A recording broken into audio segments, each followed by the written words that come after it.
नमस्कार. आज आपण दशक पहिल्यामधला समास चौथा बघणार आहोत. काल आपण शारदा स्तवन बघितलं, तर आज आपण सद्गुरु स्तवन ऐकणार आहोत. ईश्वराच्या निश्चय अंगाचे, ज्ञानमय स्वरूपाचे किंवा गणपतीचे वर्णन झाले.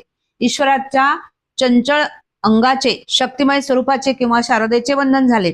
श्री समर्थ आता श्री सद्गुरूला वंदन करतात. सलकालाच्या मर्यादेत वावरणाऱ्या विश्वाला परमात्मा आत बाहेर व्यापून आहे हे खरे, पण तेवढ्याने तो संपत नाही. या विश्वाने जर परमात्मा संपला तर तो अनंत राहणार नाही.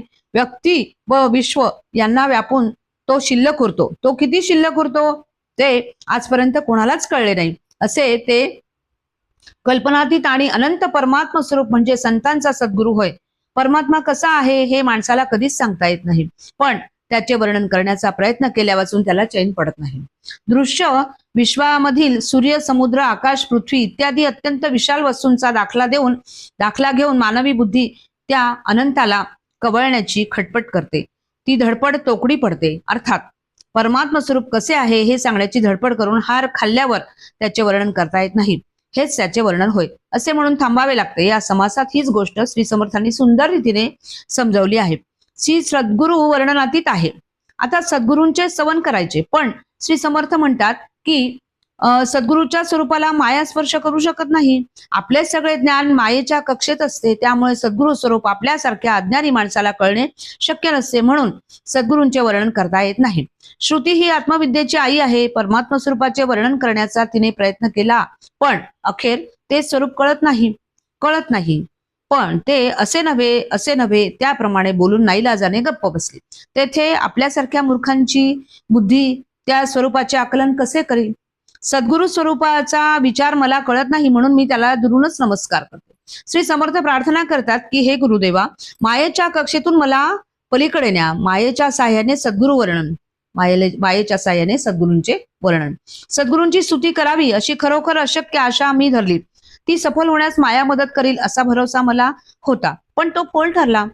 मग इतकेच सांगतो की अहो सद्गुरु स्वामी, तुम्ही असाल तसे असा. मायेच्या बळाची मदत घेऊन तुमचे स्तवन करावे अशी मनापासून इच्छा होती, पण तुमचे नाव काढल्याबरोबर माया लाजली आणि मागे सरली. मग मला काही करता येईना. हे सगळे खरे आहे, परंतु मुख्य परमात्मा आकलन होत नाही, म्हणून त्याची प्रतिमा करावी लागते. त्याचप्रमाणे सद्गुरु स्वरूप अनाकलनीय आहे, तरी मायेची मदत घेऊन त्या स्वरूपाचा महिमा मी वर्णन करीन. जशी ज्याची भावना तशी देवाची कल्पना करून माणूस त्याचे चिंतन करतो. या नियमास अनुसरून मी आता सद्गुरूंना वंदन करतो. श्री समर्थांनी केलेले सद्गुरूंचे स्तवन. विश्वाला भरून उरणारा, विश्वाचे मूळ, सर्वोत्तम पुरुष, मोक्षाची विजय पताका आणि दिनांचा मित्र असा जो सद्गुरू, त्याचा जय जयकार असो. सूर्यप्रकाशाची उपमा. सूर्याच्या प्रकाशाने अंधार पळून जातो, त्याचप्रमाणे सद्गुरूंचा अभयस्त ज्याच्या मस्तकी राहतो, त्याची कृपा ज्याच्यावर होते, त्याच्यावर असलेला हा अनावर मायेचा अंमल नाहीसा होतो. उपमेतील उणेपणा. सूर्यप्रकाश असतो तोपर्यंत अंधार नसतो हे खरे, पण सूर्यास्त होऊन त्याचा प्रकाश लोपला की रात्र होते आणि पुन्हा अंधार ब्रह्मांडात भरतो. सद्गुरु स्वामी राजा तसा नाही. अज्ञानाला तो मुळासकट उपटून टाकतो, त्याचा ठाव ठिकाणा साप नाहीसा करतो. त्यामुळे जीव जन्ममृत्यूच्या चक्रातून सुटतो. शिष्याला सोने व सरिता यांची उपमा. सोने खराब होऊन त्याचे लोखंड कधीच होत नाही, तसे सद्गुरूंच्या दासाचे मन इतके शुद्ध असते की त्यात संशय कधीच उत्पन्न होत नाही. किंवा एखादी लहान नदी गंगेला मिळते आणि मिळाल्यानंतर ती गंगाच बनते. मग तिला गंगेतून वेगळे काढायचे म्हटले तरी ती कधीच वेगळी होणार नाही. गंगेला मिळण्यापूर्वी त्या नदीला लोक एक लहान ओढा समजतात. त्याचप्रमाणे सद्गुरूंची भेट होण्यापूर्वी शिष्य सामान्य माणूस असतो, परंतु सद्गुरूंची गाठ पडली की तो लगेच तद्रूप होतो. त्याला सद्गुरूंचा अधिकार येतो. परिसाची उपमा व तिचा उणेपणा. परीस लोखंडाचे सोने करतो, पण सोने दुसऱ्या लोखंडाला लावले तर त्याचे काही सोने होत नाही. म्हणजे परीस लोखंडाला परीसपणा देत नाही. पण सद्गुरूला शरण गेलेला शिष्य पुष्कळ लोकांना उपदेश करून तारतो. याचा अर्थ असा आहे की शिष्याला गुरुपद प्राप्त होते. सोने आपल्या स्पर्शाने लोखंडाला सोने बनवू शकत नाही, म्हणून परिसाची उपमा सद्गुरूला लागू पडत नाही. सागर व त्याचा उणेपणा. सद्गुरू सागरासारखा आहे म्हणावे तर योग्य नाही. सागराचे पाणी खारट असते. अगदी क्षीरसागर घेतला तरी कल्पांतकाळी तो नाचतो, म्हणून ही उपमा उणी पडते. मेरू पर्वत व त्याचा उणेपणा. सद्गुरू मेरू पर्वताप्रमाणे आहे म्हणावे तर योग्य नाही. मेरू अचेतन आहे, कठोर दगड आहे, पण सद्गुरू तसा नाही. तो सचेतन आहे, त्याचे अंतःकरण कोमल आहे, तो दीनदयाळ आहे, म्हणून ही उपमा उणी पडते. गगन व त्याचा उणेपणा. सद्गुरू गगनासारखा आहे असे म्हणावे तर ते बरोबर नाही. आकाश केवळ शून्य दिसते, पण सद्गुरू शून्यापलीकडील स्वरूप आहे, म्हणून ही उपमा उणी पडते. पृथ्वी व तिचा उणेपणा. सद्गुरू पृथ्वीसारखा निश्चल, निर्भय आणि गंभीर आहे म्हणावे तर ते बरोबर नाही. कल्पांताच्या वेळी पृथ्वी विरून जाईल, पण सद्गुरू अभंग राहील, म्हणून ही उपमा उणी पडते. सूर्य व शेष यांचा उणेपणा. सद्गुरू सूर्यासारखा आहे म्हणावे तर ते बरोबर नाही.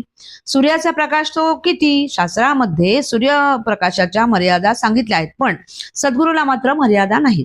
सद्गुरूंच्या ज्ञानाच्या प्रकाशाला कोठेच मर्यादा आहे, तो अनंत आहे, म्हणून सूर्य उपमेला उणा पडतो. आता शेषाची उपमा घ्यावी तर ते डोक्यावर ओझे वाहतो, म्हणून ती उपमा उणी पडते.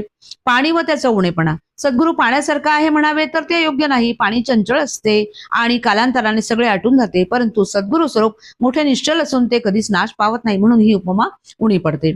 अमृत व त्याचा उणेपणा.